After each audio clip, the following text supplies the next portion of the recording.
Hello friends, இந்த video நம்ம என்ன பார்க்க போகிறோம் அப்படின்னு சொன்னால் 9th சயின்ஸ் பாக்ஸ் டாபிக்ஸ் தான் ஃபுல்லாக வந்து பார்க்க போகிறோம். ஓகேவா? ஸோ இதில் வந்து 2 வீடியோவாக பார்க்கலாம். ஓகே, ஏன்னா டாபிக்ஸ் வந்து அது வந்து அதிகமாக இருக்குது. ஸோ அதனால தான் வந்து 2 வீடியோவை வந்து ஸ்ப்ளிட் பண்ணி போட்டிருக்கோம். ஓகேவா? ஸோ ஃபஸ்ட்டு ஒன்று, அதே மாதிரி இது வந்து பாட்னி சுவாலஜி அந்த இது வந்து ஃபஸ்ட்டில் வந்து கொடுத்துருக்கோம். ஓகேவா? ஸோ அதனால் எடுத்தோன்னே எல்லாருமே என்ன பார்ப்பாங்கன்னா ஃபிசிக்ஸு கெமிஸ்ட்ரி அந்த இதுதான் வந்து ஃபஸ்ட்டாக டேபிள் ஆஃப் கண்டென்ட் வந்து ஃபஸ்ட்டு கொடுத்துருக்காங்க. ஸோ அந்த இது இல்லை அப்படின்னு சொல்லிட்டு இது வந்து இல்லை அப்படின்னு சொல்லிட்டு நினச்சிடாதீங்க. ஓகேவா? ஸோ ஃபஸ்ட்டு வந்து பாட்னி சுவாலஜி, அதுக்கப்புறம் கெமிஸ்ட்ரி ஃபிசிக்ஸ் அந்த ஆர்டரில் வந்து கொடுத்துருக்கோம். ஓகே. ஸோ ஃபஸ்ட்டு ஒன்று பார்த்தோம்னா, சுவிட்சர்லாந்து நாட்டில் கிளாண்ட் என்ற இடத்தில் 1948ஆம் ஆண்டு அக்டோபர் மாதம் 5ஆம் நாள் IUCN நிறுவனம் தோற்றுவிக்கப்பட்டது. ஓகேவா? ஸோ இயர்ஸ் வந்து கரெக்டாக பார்த்துக்கோங்க, எந்த மந்த்து எந்த நாடு. ஓகேவா? ஸோ அதுக்கடுத்து நீரின் முக்கியத்துவத்தினை பற்றிய விழிப்புணர்வினை ஏற்படுத்த ஒவ்வொரு வருடமும் மார்ச் 22ஆம் தேதியானது உலக நீர் தினமான பின்பற்றப்படுகிறது. ஓகேவா? ஸோ உலக நீர் தினம் எப்போ அப்படின்னு கேட்டால் மார்ச் வந்து 22. ஸோ அடுத்து மண்புழுக்கள் உழவனின் நண்பன் என அழைக்கப்படுகின்றன. கரிம பொருள்களை செரிமானம் செய்த பின் இவை நைட்ரஜன் சத்து நிறைந்த புழு விலக்கிய மண் எனப்படும் கழிவை வெளியேற்றுகின்றன. ஓகேவா? ஸோ உழவனின் நண்பன் எதுன்னு சொன்னால் மண்புழுக்கள். ஸோ அதுக்கடுத்து தேனீ தனது ஒரு பயணத்தில் குறைந்தது 50 முதல் 100 மலர்களிடம் தேனை சேகரிக்கும். சராசரியாக ஒரு தேனீ தனது வாழ்நாளில் ஆஃப் தேக்கரண்டி தேனை மட்டுமே சேகரிக்கிறது. 1 கிலோகிராம் தேனில் 3200 கலோரி ஆற்றல் உள்ளது. இது ஆற்றல் மிகுந்த உணவாகும். ஸோ தேனீ வந்து தனது ஒரு பயணத்தில் குறைந்தது 50 முதல் 100 மலர்களிடம் தேனை சேகரிக்கும். சராசரியாக ஒரு தேனீ தனது வாழ்நாளில் அரை தேக்கரண்டி தேனை மட்டுமே சேகரிக்கிறது. 1 கிலோகிராம் தேனில் 3200 கலோரி ஆற்றல் உள்ளது. இது ஆற்றல் மிகுந்த உணவாகும். ஸோ அடுத்து, முனைவர் வர்கீஸ் சூரியன் என்பவரால் தேசிய பால்பண்ணை வளர்ச்சிக் கழகமானது உருவாக்கப்பட்டது. எனவே அவர் நவீன இந்தியாவின் பால்பண்ணை தொழில் சிற்பி என்றும் வெண்மை புரட்சியின் தந்தை என்றும் அழைக்கப்படுகிறார். ஸோ வெண்மை புரட்சியின் தந்தை யாருன்னு பார்த்தோன்னா வர்கீஸ் சூரியன். அதுக்கு என்ன ரீசன் சொல்லிட்டு அதை வந்து கொடுத்துருக்காங்க. ஓகேவா? ஸோ அடுத்து NDTP என்ற அமைப்பானது உலகின் மிகப்பெரிய பால்பண்ணை மேம்பாட்டு திட்டமான ஆப்ரேஷன் ஃப்ளட் என்ற திட்டத்தை செயல்படுத்தியது. ஓகேவா? ஸோ அடுத்து, தடுப்பூசி இடுதல் நிகழ்வை எட்வர்டு ஜென்னர் என்பவர் அறிமுகப்படுத்தினார். உலக சுகாதார நிறுவனத்தின் அறிக்கையின்படி மனித குலத்தினிடையே இருந்த பெரியம்மையானது ஜென்னரின் தடுப்பூசி மூலம் முழுவதுமாக அளிக்கப்பட்டு விட்டது. ஓகேவா? ஸோ தடுப்பூசி நிகழ்வை நிகழ்த்தியது வந்து யாருன்னு பார்த்தோம்னா எட்வர்டு ஜென்னர். ஸோ அந்த பெரியம்மை நோய் இருக்குது பார்த்தீங்களா? ஸோ இந்த இவரோட தடுப்பூசினால் ஃபுல்லாக வந்து அளிக்கப்பட்டிருக்கு அப்படின்னு சொல்லியிருக்காங்க. அடுத்து, பறவை இன்ஃப்ளூயன்சா வைரஸ் எனப்படும் H5N1 வைரஸ் 1996ஆம் ஆண்டு தோன்றியது. இந்த வைரஸால் முதலில் தெற்கு சீனா மற்றும் ஹாங்காங்கில் நோய் தோன்றியதாக கண்டறியப்பட்டது. H5N1 என்ற வைரஸ் ஆனது 1997ஆம் ஆண்டு உலக சுகாதார நிறுவனத்தால் முதலாவதாக மனிதனில் கண்டுபிடிக்கப்பட்டது. முதலில் இந்நோயின் வெளிப்பாடு 2003ஆம் ஆண்டு டிசம்பரில் அறியப்பட்டது. ஓகேவா? H5N1 என்ற வைரஸ் வந்து 1996ஆம் ஆண்டு தோன்றியது. எங்கன்னா தெற்கு சீனா மற்றும் ஹாங்காங்கில். ஓகேவா? அங்கே வந்து கண்டறியப்படுறாங்க. 1997ஆம் ஆண்டு வேர்ல்டு சுகாதார நிறுவனத்தால் முதலாவது மனிதனில் கண்டுபிடிக்கப்பட்டது. ஓகேவா? இதோட வெளிப்பாடு வந்து 2003ஆம் ஆண்டு டிசம்பரில் வந்து அறியப்பட்டது. ஓகேவா? ஸோ அதுக்கடுத்து, பப்பாளி இலைகளின் கொழுந்திலிருந்து எடுக்கப்பட்டு வடிகட்டப்பட்ட திரவம் மற்றும் நிலவேம்பு கஷாயம் ஆகியவை இந்நோய் பாதிக்கப்பட்ட நோயாளிகளுக்கு கொடுக்கப்படுகிறது. இது இரத்த தட்டுகளின் எண்ணிக்கையை அதிகரிப்பதாக அறியப்பட்டுள்ளது. ஓகேவா? ஸோ அதுக்கடுத்து, பாக்டீரியாவியலின் தந்தை என்று அழைக்கப்படும் ராபர்ட் கோஃப் என்பவர் ஜெர்மனிய மருத்துவர் ஆவார். இவர் முதலில் நுண்கிருமிகள் எப்படி நோய்களை தோற்றுவிக்கின்றன என்பதை கற்றவர் ஆவார். 1876ஆம் ஆண்டு செம்மறி ஆடுகளில் காணப்பட்ட ஆந்த்ராக்ஸ் என்ற நோயானது பேசிலஸ் ஆந்த்ராக்ஸ் என்ற உயிரியால் உருவாகிறது என்பதை சுட்டிக்காட்டினார். அடுத்து, இம்பார்ட்டன்ட் டேஸ், இது வந்து ரொம்ப வந்து ஒரு முக்கியமான நாட்கள். ஓகேவா? ஸோ உலக சுகாதார தினம் வந்து April 7, உலக மலேரியா தினம் April 25, உலக எய்ட்ஸ் தினம் வந்து December 1, உலக காசநோய் எதிர்ப்பு தினம் March 24. ஓகேவா? ஸோ அதுக்கடுத்து, உணவு பாதுகாத்தலை ஊக்குவிப்பதற்காகவும் அதன் முன்னேற்றத்திற்காகவும் 2015ஆம் ஆண்டு ஏப்ரல் மாதம் 7ஆம் தேதி உலக சுகாதார தினத்தன்று பண்ணை முதல் உண்ணும் வரை பாதுகாத்திடுவீர் உணவை என்ற முழக்கம் எழுப்பப்பட்டது. ஓகேவா? ஸோ உணவு பாதுகாத்தலை ஊக்குவிக்கிறதுக்காக அந்த வேர்டிங்ஸ் வந்து அறிமுகப்படுத்தியிருக்காங்க 2015. அடுத்து,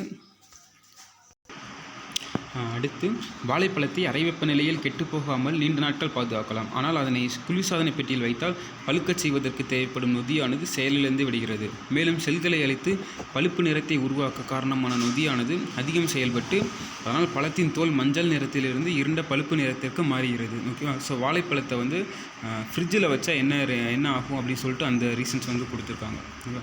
ஸோ அதுக்கடுத்து மனிதனின் தோலால் வைட்டமின் டியை உருவாக்க முடியும். மனிதனின் தோலின் மீது சூரிய கதிர்கள் விழும்போது வைட்டமின் டி உருவாக்கப்படுகிறது. ஸோ மார்னிங் டைமில் வந்து நம்ம மேலே வந்து சூரிய கதிர் விழுந்துச்சு அப்படின்னு சொன்னால் வைட்டமின் டி வந்து கிடைக்கும் அப்படின்னு சொல்கிறாங்க. அடுத்து சூரிய கதிர்கள் தோலின் மேல் விழும்போது டிஹைட்ரோ கொலஸ்ட்ரால் என்னும் பொருள் வைட்டமின் டி ஆக மாறுகிறது. எனவே வைட்டமின் டி சூரிய ஒளி வைட்டமின் என்று அழைக்கப்படுகிறது. வைட்டமின் டி கால்சியம் உறிஞ்சுதலுக்கு உதவுவதன் மூலம் எலும்பின் பலத்தை அதிகப்படுத்துகிறது. ஓகே. ஸோ அடுத்து ஆணின் உடலில் மிக சிறிய செல் விந்து ஆகும். ஒரு சாதாரண ஆணின் வாழ்நாளில் 500 பில்லியன் விந்தணுக்கள் உருவாகின்றன. இவ்வாறாக விந்துவை உருவாக்கும் செயலுக்கு விந்தணுவாக்கம் என்று பெயர். ஸ்பெர்மாடோஜெனிஸ். ஓகேவா? ஸோ அடுத்து முதல் சிறுநீரக மாற்றம் 1954ஆம் ஆண்டில் பாஸ்டன் என்ற நகரத்தில் உள்ள பீட்டர் பென்ட் பெரிகாம் என்ற மருத்துவமனையில் ஜோசப் இ முர்ரே என்ற மருத்துவரும் அவரது சக ஊழியர்களும் ரொனால்டு மற்றும் ரிச்சர்டு ஹெரிக் ஆகிய ஒத்த பண்புடைய இரட்டையர்களுக்கிடையே முதலில் வெற்றிகரமாக சிறுநீரக மாற்றத்தை செய்தனர். ஸோ கிட்னி வந்து இன்டர்சேஞ்ச் பண்ணுறதுல வந்து சொல்லியிருக்காங்க. எந்த இயர்னு பார்த்திங்கன்னா 1954 எங்கன்னா யூஎஸ்ஏல. ஓகேவா? சிறுநீரகத்தை பெற்றுக்கொண்ட ரிச்சர்ட் ஹெரிக் 8 வருடங்கள் வாழ்ந்து பின் காலமானார். அடுத்து இரு சிறுநீரகங்களும் மொத்தமாக 2 மில்லியன் நெப்ரான்களை கொண்டு 170 to 180 லிட்டர் இரத்தத்தை வடிகட்டுகின்றன. சிறுநீரகங்களானவை இரத்த அளவில் 99% அளவை மீண்டும் உறிஞ்சு கொண்டு மீள வழங்குகின்றன. இரத்தத்தில் உள்ள 1% மட்டும் வடிகட்டப்பட்டு சிறுநீராக மாறுகிறது. ஓகே. சிறுநீரகத்தின் செயல்திறன் எதுன்னு பார்த்தோம்னா நெப்ரான். அடுத்து செரிமான மண்டலத்தின் மிக நீளமான பகுதியான சிறுகுடல் 5 மீட்டர் நீளமுடையது. ஆனால் தடித்த குழாயான பெருங்கடல் 1.5 மீட்டர் நீளமுடையது. ஸோ அடுத்து பூச்சி இனங்களும் சூரிய ஒளியை ஈர்க்குமா? சூரிய ஒளியை ஈர்க்கக்கூடிய வெஸ்பா ஓரியண்டாசிஸ் என்ற எறும்பை டெல் அவிவ் பல்கலைக்கழக விஞ்ஞானிகள் கண்டறிந்துள்ளனர். ஓகேவா? இதன் வயிற்று பகுதியில் மஞ்சள் திட்டுகள் மற்றும் அசாதாரண மேல்தோல் அமைப்பு 30 அடுக்குகளை கொண்டு தடித்து காணப்படுகிறது. மேல்தோல் பகுதியில் பச்சையம் காணப்படாது. மாறாக சந்தோஃப்டெரின் என்ற மஞ்சள் நுண்ஒளி உணர்நிறுமி காணப்படுகிறது. இவை ஒளி அறுவடை மூலக்கூறாக செயல்பட்டு ஒளி ஆற்றலை மின்னாற்றலாக மாற்றுகின்றன. அடுத்து நடுக்கமுறு வளைதல் என்ற திசை சாரா தூண்டல் அசைவுக்கு வீனஸ் பூச்சிப்பிடிப்பான் என்று அழைக்கப்படும் டயோனியா மிக்சிஃபுலா என்ற தாவரம் சிறந்த எடுத்துக்காட்டாகும். திசை சாரா தூண்டலில் மிக வேகமானது ஆகும். ஓகேவா? ஸோ நடுக்கமுறு வளைதல் அப்படின்னா என்னென்னு சொல்லியிருக்காங்க என்ற திசை சாரா தூண்டல் அசைவுக்கு வீனஸ் பூச்சிப்பிடிப்பான் என்று அழைக்கப்படும் டயோனியா மிக்சிஃபுலா என்ற தாவரம் சிறந்த எடுத்துக்காட்டாகும். திசை சாரா தூண்டலில் இது மிக வேகமானது ஆகும். ஸோ அடுத்து சில உவர் தாவரங்கள் எதிர்ப்புவியீர்ப்பசைவு உடையவை. அவை 180 டிகிரி கோணத்தில் செங்குத்தான வேர்களை கொண்டவை. எக்ஸாம்பிள் ரைசோஃபோரா சுவாச வேர்கள். அடுத்து நரம்பு செல்களில் சென்ட்ரியோல்கள் இல்லாததால் அவை பகுப்படைவதில்லை. ஆனால் இவை கிளியல் செல்களிலிருந்து நரம்பு உருவாக்குவதன் மூலம் உருவாக்கப்படுகின்றன. தசைநார்கள் அதிகப்படியாக இழுக்கப்படுவதால் சுளுக்கு ஏற்படுகிறது. அடுத்து உருளைக்கிழங்கில் பாரன்கைமாவின் வெற்றிடம் முழுவதும் ஸ்டார்ச்சினால் நிரம்பியுள்ளது. உருளைக்கிழங்கில் பாரன்கைமாவின் வெற்றிடம் முழுவதும் ஸ்டார்ச்சினால் நிரம்பியுள்ளது. ஆப்பிளில் பாரன்கைமா சர்க்கரையை சேமித்து வைத்துள்ளது. அடுத்து சீனாவின் ராட்சத சாலமண்டர் ஆண்ட்ரியஸ் டாவிடியன்ஸ் உலகிலேயே மிகப்பெரிய இருவாழ்வியாகும். சீனாவின் ராட்சத சாலமண்டர் ஆண்ட்ரியஸ்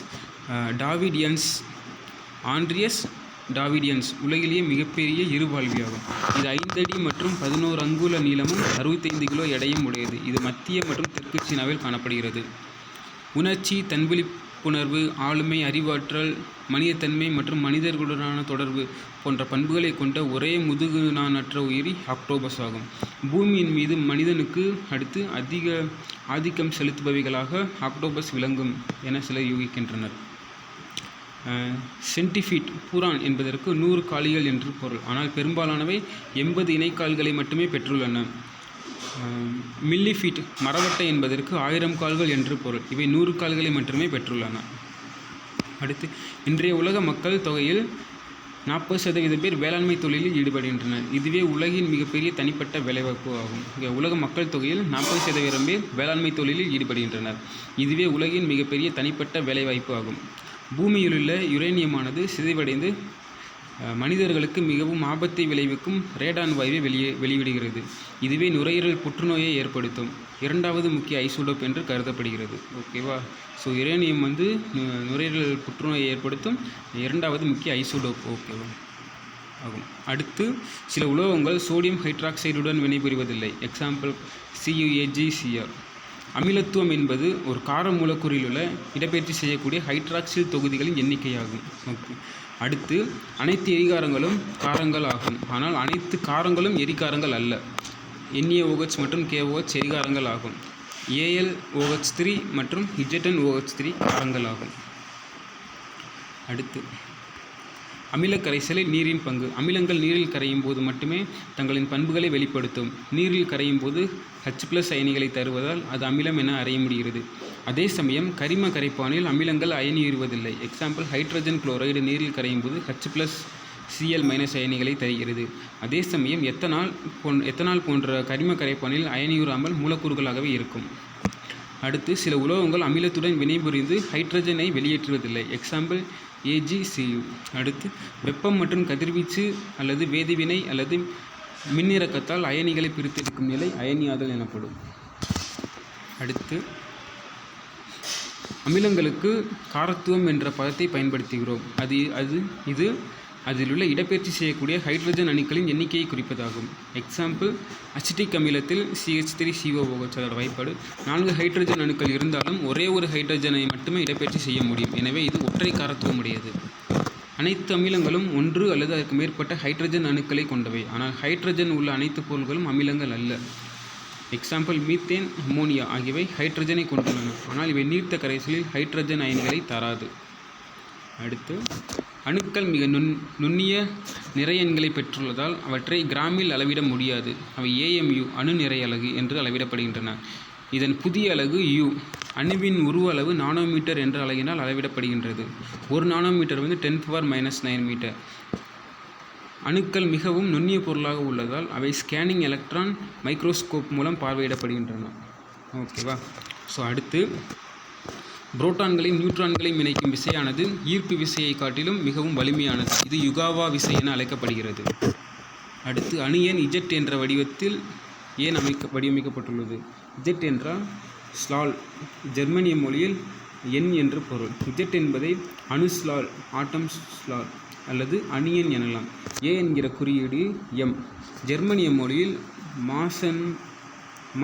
சென்ஸ்லால் என்கிற குறியீட்டுக்கு பதிலாக ACS வழிமுறையில் அறிமுகம் செய்யப்பட்டுள்ளது.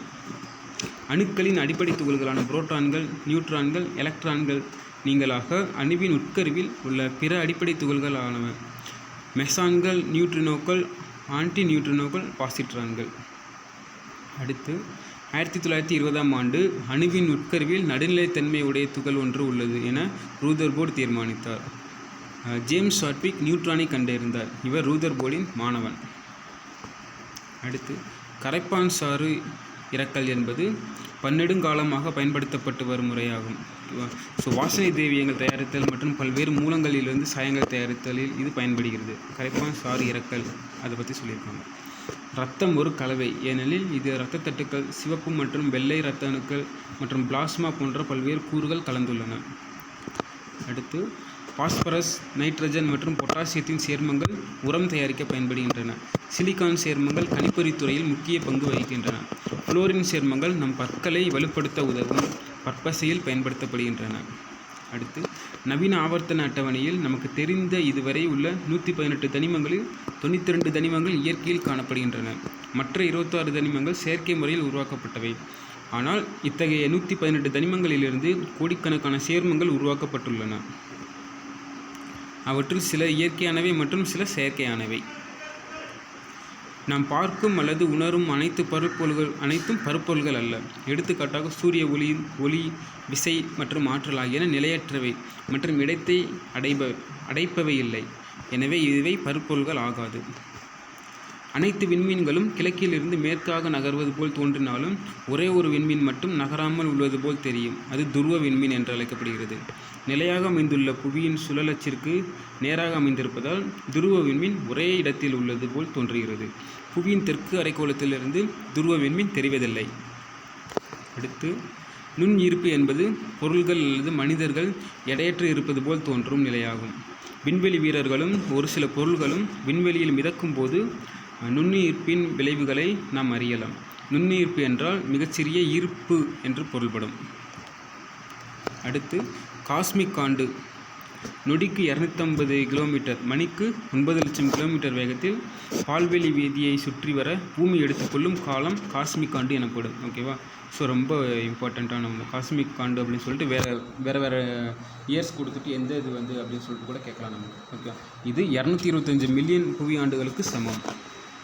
நமக்கு அருகாமையில் உள்ள ஆண்ட்ரோமிடா விண்வெளி திரளின் தொலைவு 2.5 மில்லியன் ஒளி ஆண்டுகள் ஆகும். பூமி இயங்கும் வேகத்தில், அதாவது 30 கிலோமீட்டர் பெர் வினாடி நாம் சென்றால் கூட அதை சென்றடைய 25 பில்லியன் ஆண்டுகள் தேவைப்படும். அடுத்து, ஒளியானது காற்றை விட 5 மடங்கு வேகமாக நீரில் பயணிக்கும். கடல் நீரில் ஒளியின் வேகம் மிக அதிகமாக இருப்பதால், அதாவது 5500 கிலோமீட்டர் பெர் மணி. கடல் நீருக்குள் 1000 கிலோமீட்டர் தொலைவில் இருக்கும் 2 திமிங்கலங்கள் ஒன்றுடன் ஒன்று எளிதில் பேசிக்கொள்ள முடியும். பல்வேறு நிலைகளில் இருக்கும் நீரின் தன்வெப்ப திறனின் அளவு. தன்வெப்ப திறன் அளவு JkG-1 K⁻⁻1. ஓகேவா? ஸோ அதில் நீருக்கு என்ன கொடுத்துருக்காங்க, 4200. பனிக்கட்டிக்கு 2100. நீராவிக்கு 460. அடுத்து, விறகு அடுப்பை பயன்படுத்தும் போது வெப்பம் பரவும் 3 வழிகளை நாம் பார்க்கலாம். விறகினை எரிக்கும் போது ஒரு முனையிலிருந்து மறுமுனைக்கு வெப்பக்கடத்தல் மூலம் வெப்பம் பரவுகிறது. எரியும் விறகின் மேற்பகுதியில் இருக்கும் காற்று வெப்பமாகி மேலெழுந்து செல்வதால் வெப்பச்சலனம் மூலம் வெப்பம் கடத்தப்படுகிறது. வெப்பக்கதிர்வீச்சினால் அடுப்பிலிருந்து வரும் வெப்பத்தை நாம் உணர முடிகிறது. ஸோ இதுதான் friend. Okay friends, so next இருக்கிற பாக்ஸ் டாபிக்ஸ் எல்லாம் இன்னொரு வீடியோவில் பார்க்கலாம். Okay, thank you.